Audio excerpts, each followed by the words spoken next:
So let me just go ahead and take you in this morning.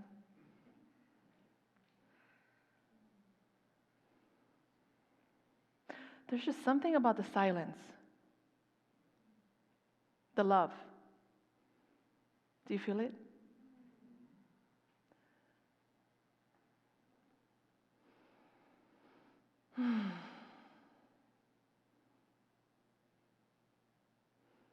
Today is a blessing for so many reasons. But one of them is we get to have the opportunity to remember who we are in truth again. That's why I felt that the prayer was so inspired and so in tune, as well as the music, of really coming into this present moment. And I'm so grateful to be back. I spoke here about a year and a half ago. And it's just such an honor and a privilege to come together as a community and remember what is really real here, what is really the truth. So my message today is the time has come. And what does that even mean? The time has come.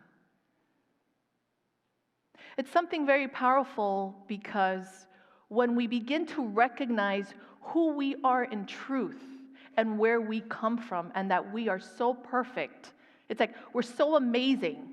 It's like, I'm so amazing, I can't take it. Right? It's like, you're so amazing, you can't take it. Say it, I'm so amazing, I can't take it. I know, right? It's like, it is amazing. And we laugh, but it's the truth. There's A Course in Miracles has this lesson 67. Love created me like itself, right? Holiness created me holy. Kindness created me kind. Helpfulness created me helpful. Perfection created me perfect. You can add on peace created me peaceful. Trust created me trusting. It is what we are, an extension of that love, an extension of that peace, and an extension of God, of love, consistently. But what happens is this deviation of the mind that starts to begin to believe the thoughts of fear, the thoughts of limitation. And we begin to give that more attention than what is the truth in front of us, and that's okay. But my message here today is the time has come to begin to live in that truth every single day, more and more and more, the very best that we can, letting go of more and more of that limited thought system. Because that limited thought system is just because you think something, is it true? Because you're thinking something, right away, we think it's true, and we make it real for ourselves, and then what happens? Like, my name for myself, when I forget who I am, because I do it all the time, and we'll talk about that as well today, is I call her, and you guys can call yours, your craziness, whatever you want. Mine is called Maria la Loca.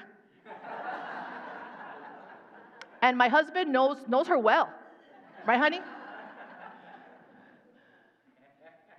I lose my mind. I forget who I am.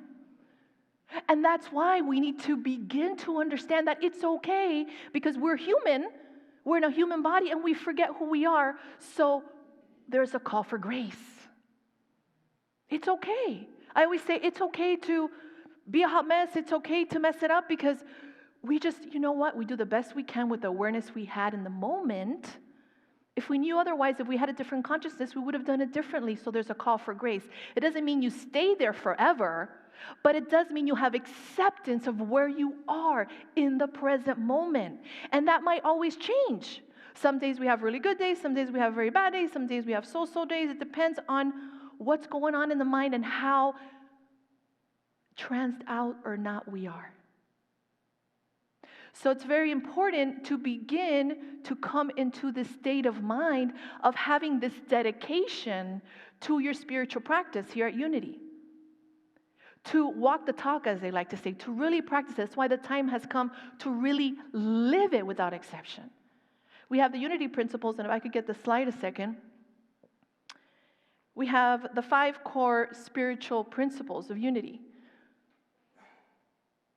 3, let's point out to 3, we create our life experiences through our way of thinking. So depending on the thoughts, the stories that we're entertaining in our mind, that will give us our experience. So, and then number five is knowledge of these principles is not enough. We must live them. And that takes something.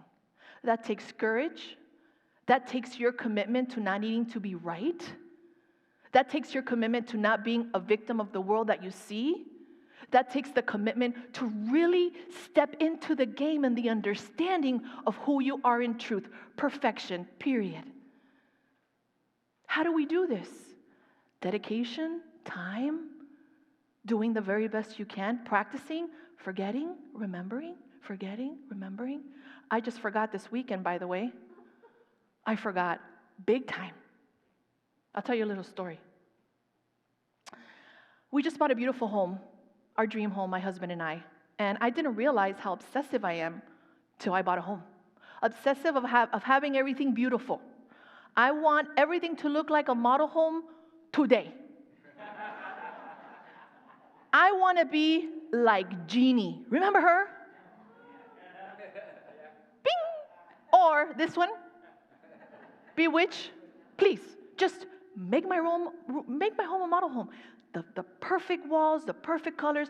I Maria La Loca was in full effect throughout this whole process. And the reason I say this story, this could be anything. This is like a very small thing, but it doesn't matter. Anything that takes away your peace of mind, we need to address. Because God's will for us is our happiness.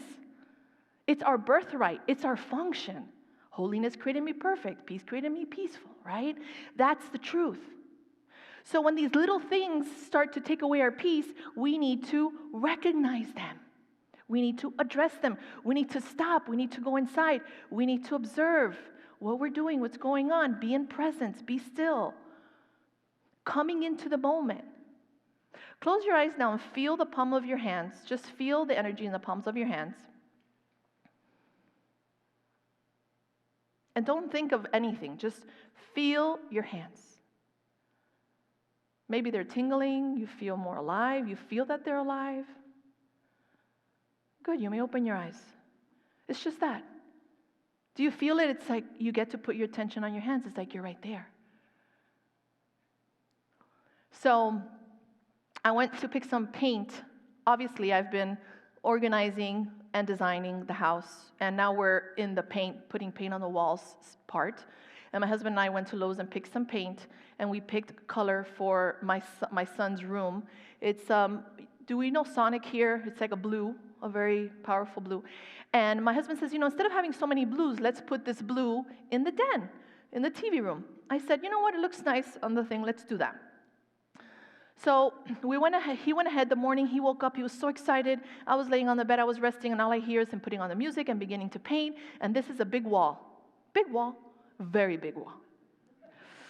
So I'm in my bed. I come upstairs, and I see the wall. And I was like, oh no. Oh, no. And then there was a lot of convincing. Oh, there it is. There's a blue wall.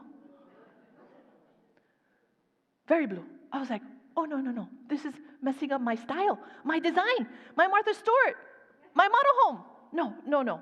So to make a long story short, I had to do a healing process with this blue wall.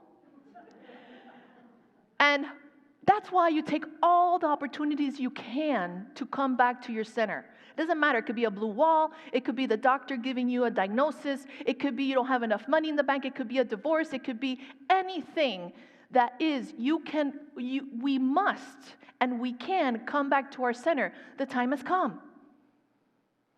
No more blue wall, please. Don't put it. I have enough of it now in my house. So what I did was I allowed myself to be upset or disappointed about it. And this could be anything in life. I allowed myself to be. It's when we allow ourselves to be, I always say authenticity is sexy. We allow the energy to run through, and guess what? We allow others to be imperfect.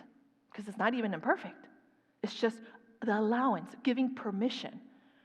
So I get to be Maria la Loca for a little while, right? I get to be fully self-expressed. Oh my God, my thoughts, the ego thoughts. Oh my God, this wall's so blue. And then trying to convince myself that the wall's fine.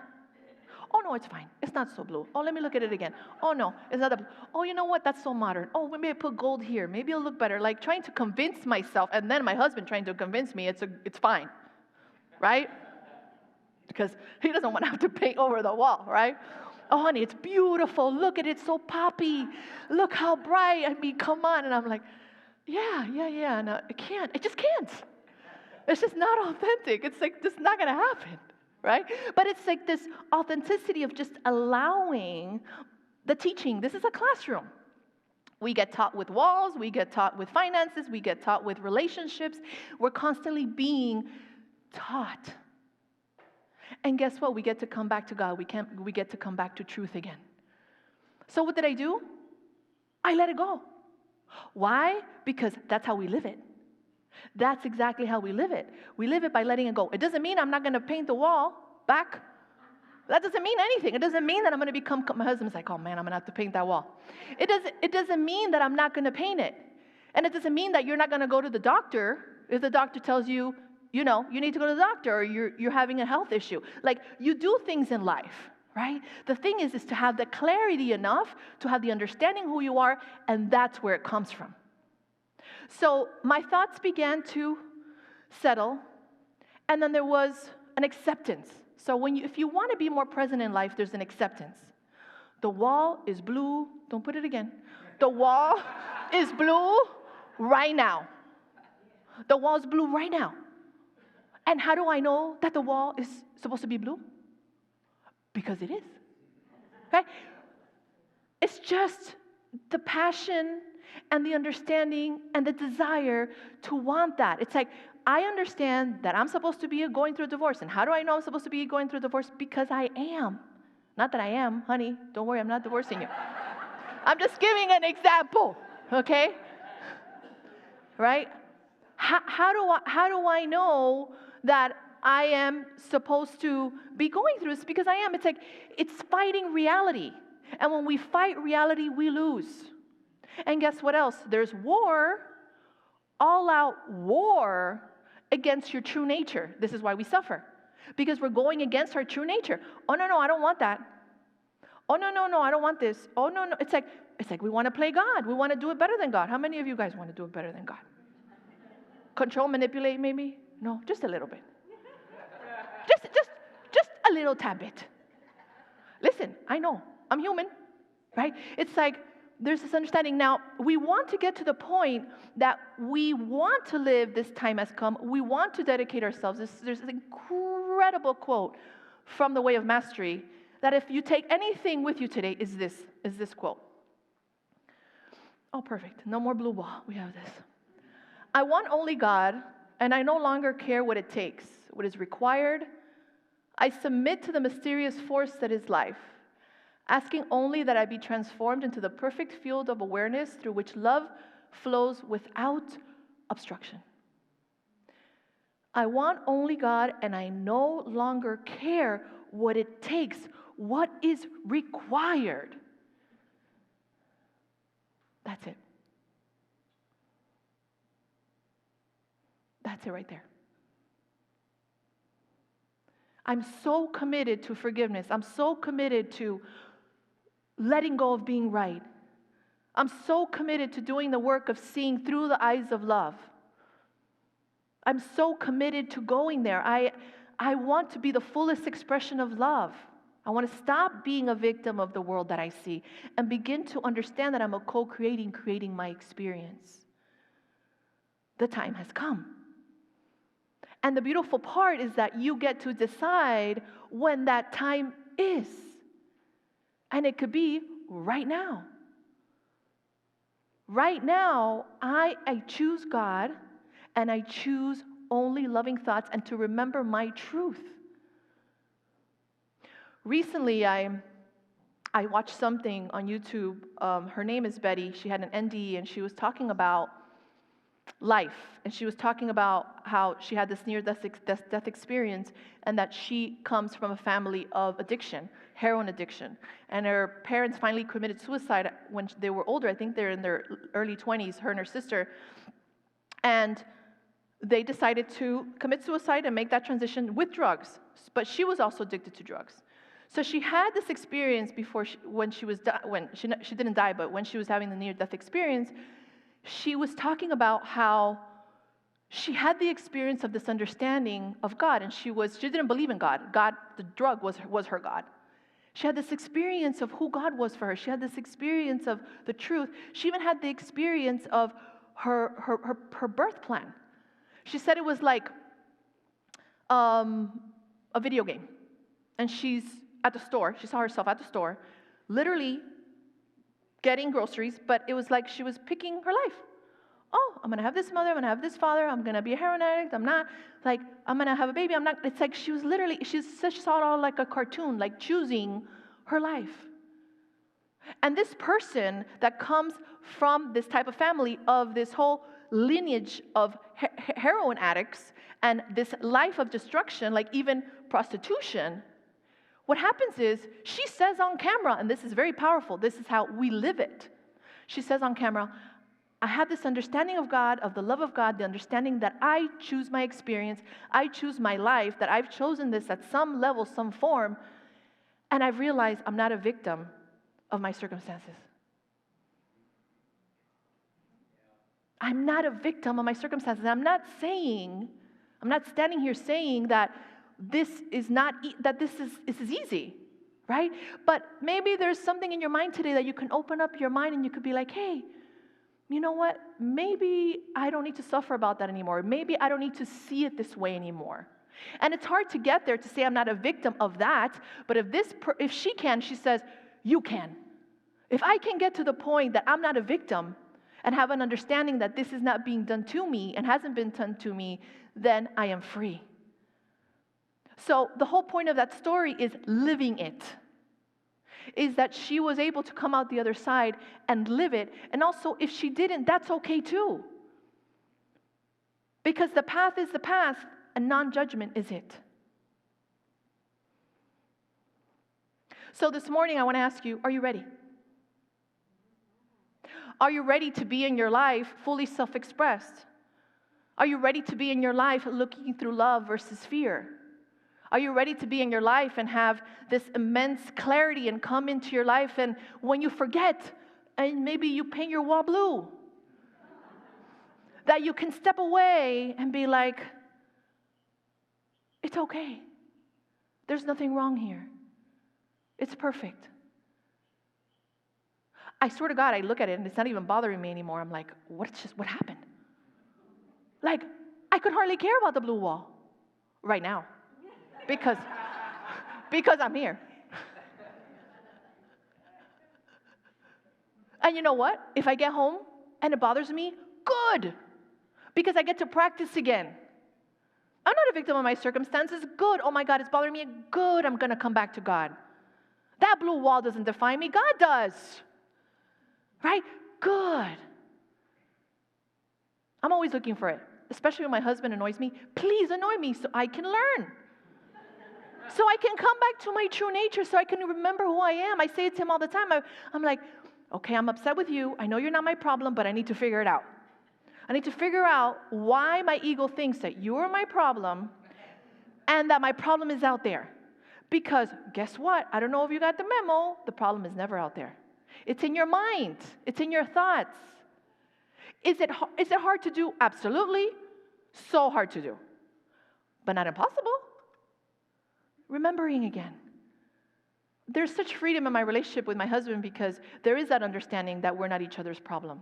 Are we like that all the time? No. But there's an understanding of we are in it to win it, we say. We're in it to win it. And have this understanding that we're just mirroring each other. And every time we trigger each other, we get to learn what is the issue inside. I used to have this he's here today, so I get to talk about him. I used to have this issue that he's so mean because I'm Cuban, he's German. So I'm like, cha-cha-cha-cha, and he's more like, He told me when he met me, he's like, oh my gosh, you're so joyous. Like, are you like this all the time? I was like, yeah, I'm pretty happy. He's like, this is amazing. I like it. Because he's also very joyous, right? So there's this balance. I was like, I had this thing of like, my God, he's so mean. Oh my God, he's so mean. And you meet him, he's the sweetest pie, but you know how people are at home sometimes. So it's like this sternness, and it's not mean, it's just stern. Very straight-laced, doesn't say things soft, like I want it, honey. No, it's more like very brusco, like I like to say in Spanish. So I realized, questioning with spirit, and this also comes from the work of Byron Katie, I had to do a lot of work on this. I was like, I really feel that he's mean, and it's incredible because he's so supportive and he's so loving. He's such an incredible father, and we have such a beautiful relationship, but it's this thing that he's mean. So guess what I realized? I realized I'm mean to myself. I had the realization that he's not mean, I'm mean. I'm mean to myself. I'm mean with the way I talk to myself. I'm mean in the way that I think about myself. I'm mean in the way I think about people. It's just in our mind. It's in our consciousness. It's absolutely nothing to do with him. He's just being German.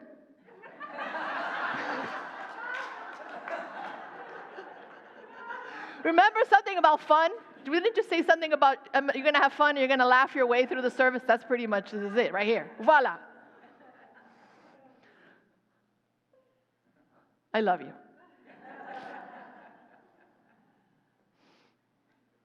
There's this humor and this laughter and this fun and that joy. That's everything. This lightness. It's like the children are back there. It's that innocence. It's that joy. It's let's not make things matter too much.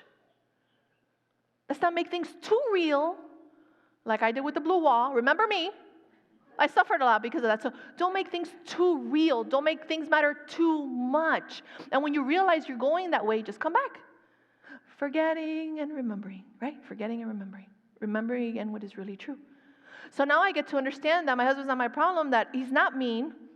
He's doing the very best he can with the awareness he has. And then guess what? I get to appreciate and I get to be in gratitude because I don't have this veil of illusion of something that's not true about him, because he can never be mean in truth. That's not his truth. Love is his truth. I think it's from the Course in Miracles. Only love is real, all else is an illusion. Right? All right, we're going to pray now.